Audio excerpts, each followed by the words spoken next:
Guys আমরা শুনে একটা রেস্টুরেন্টে আসছিল একটা ক্রিম কেনার জন্য। পরে আমার জান বলতেছে তোমার তো কাচ্চি ভাই অনেক পছন্দ, চলো কাচ্চিটা নিয়ে যাই। কাচ্চি পরে এই যে কাচ্চি ভাইতে চলে আসলাম। আমি তো সেই খুশি, কারণ আমি তো কাচ্চি ভাই অনেক পছন্দ করি। কাচ্চি বিরিয়ানি আমার এত ভালো লাগে, আমার পছন্দের একটা জিনিস। হ্যাঁ, পরে তো আমি আয়সা বসে আছি, ও আবার হাত ধুইতে গেছে আর খাবারের মেনুটা আমাকে দিয়ে গেছে। তো আমার জান পাখি নিজের পছন্দ মতো অর্ডার করতেছে। আর মানে এটা যখনই আমি ঢাকাতে আসি তখনই আমার জান পাখি আমাকে কাচ্চি বাইতে নিয়ে কাচ্চি বিরিয়ানি খাওয়ায়। আর এটা বাসমতি চালের কাচ্চি বিরিয়ানি, খাসির মাংস দিয়ে করা হয়।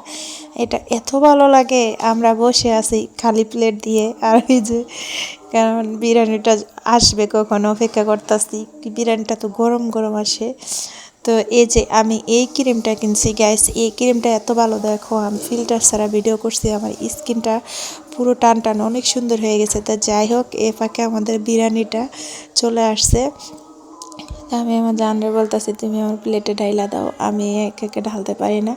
আর বিরিয়ানিটা আমি দেখে আমি আগেই খাওয়া শুরু করছি দুজনে মিলে। আর বিরিয়ানিটা সত্যি অনেক মজা ছিল, আর তৃপ্তি ভরে মন ভরে খাইছি বিরিয়ানিটা। গাইস তোমরা যদি খাইবার চাও শুনে একটা চলে আসো কাচ্চি বাইতে। ভালো থেকো, আল্লাহ হাফিজ, টাটা।